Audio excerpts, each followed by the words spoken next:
No portion of Soup for the Soul may be used without the expressed written consent of Kimmy Wyatt. Hello, you guys. The Soup for the Soul is called Sorry, I Preach Prosperity. I am Black-African. You didn't know that? Got a lot of things that I'm compassionate about, and some things more so than others. And with that being said, prosperity, I'm very compassionate about prosperity. I do believe that the Lord will give you the desires of your heart. He did not put us on this planet to be poor people. And I mean us as a whole, white, black, Chinese, Spanish, Haitian. We have a God of giving. And I what I don't like is when I come across, the holy rollies or somewhat religious people, and I haven't in a long time, so I'm not doing this because I just had a conversation with someone and no. I'm doing this because I didn't understand Malcolm X. Back up. I didn't study Malcolm X. I knew who he was. I knew what he was about. But then when I saw the movie years and years and years ago, I kind of understood. But then I'm into astrology. When I found out Malcolm X was of the same sign I am, I got it. I'm like, that's why he was so compassionate about what the issues with our race. One thing about Taurus people, and that's what I am, we see things for what they are. We're not going to sugarcoat it. It is what it is, whether it's on our side, whether it's on your side. We're usually very, very in the middle. You know what I'm saying? It is what it is. You can tell me something, and if you think I'm going to agree with you, I'm not. Chances are, unless you're solely, right in what you're saying and what you're thinking. But if it's just you trying to talk about someone and you thinking that you're going to get me to co-sign with you, it's just not going to happen. Okay. And so with that being said, prosperity, I have found people who don't want to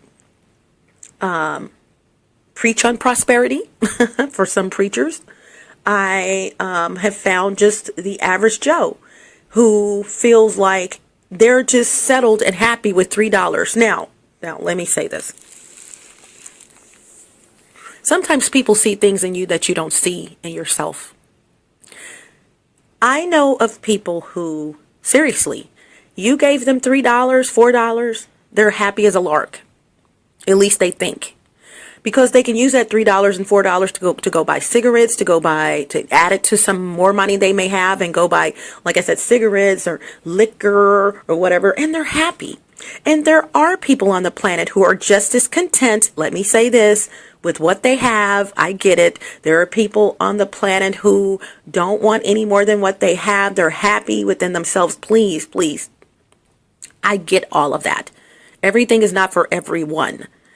But when I look at people who, if they're on the streets begging or something and they get a couple of dollars, and these people make money, you guys, so please don't let the smooth taste fool you. When they're panhandling, they make money. But when I see people on the streets who, or not the streets, back up. I don't know what I'm saying. When I see people who are just as settled in making or getting $3 from someone, it's usually a drug addict. It's usually an alcoholic. It's usually someone who smokes cigarettes a lot. It's usually someone, in other words, help me with my habit. Help me with my habit. And once they're helped with their habit, they go on and then a brighter day is coming tomorrow, hopefully. No one knows. I see some of these people and I see things in them that they don't see in themselves, because I know for a fact if that person had the money to do what they really wanted to do, yes, you can say to me, they're just going to, up their habit. They're going to buy more cigarettes. They're going to do this. But with guidance, with teaching, they would learn that they're extremely smart. And I'm saying this firsthand from people that I know that are smart as all outdoors. I'm telling you, very smart, but they're lost in the system. They're lost in the funnel of habits, of ill habits. They're lost in the funnel of ill habits that are not benefiting them whatsoever. And so I preach prosperity. Yes, I do. I preach that we are here on this planet and God is a God of giving. God tells us he will give us the desires of our heart. And some people, it's not that they don't want to have more. It's just that they've lost themselves in the funnel of ill habits, and so they feel like, oh, well, I didn't have any money yesterday. I'm probably not going to have any tomorrow. Oh, well, so be it. I just don't believe that there's that many people who are settled with what they have when they have nothing. There are some, and you can choose to differ. I know some people are going to, money isn't everything. Oh my God, if I hear one more perp, money isn't everything. Honey, it's not everything, but it's up there with oxygen, which I learned from one of the leaders in a network marketing business that I was in. She had no problem telling people, no, money isn't everything, but it's up there with oxygen. And it is. You got to have it. We're talking in America, really anywhere, but okay, America, land of the free, land of the this and land of this, land of prosperity, land of whatever, baseball, hot dogs, apple pie, and Chevrolet. I'm telling my age. The land of everything. And so if you can have it, why not go for it? Why not? But you walk in someone's home who has it, and it's like, oh my God, how did you do this? This is gorgeous. This is beautiful. And if you're not impressed, you're probably a jealous-hearted person. And like I said, I know money is not everything. I'm just keeping it real. Most people who aren't impressed, oh, that doesn't impress me.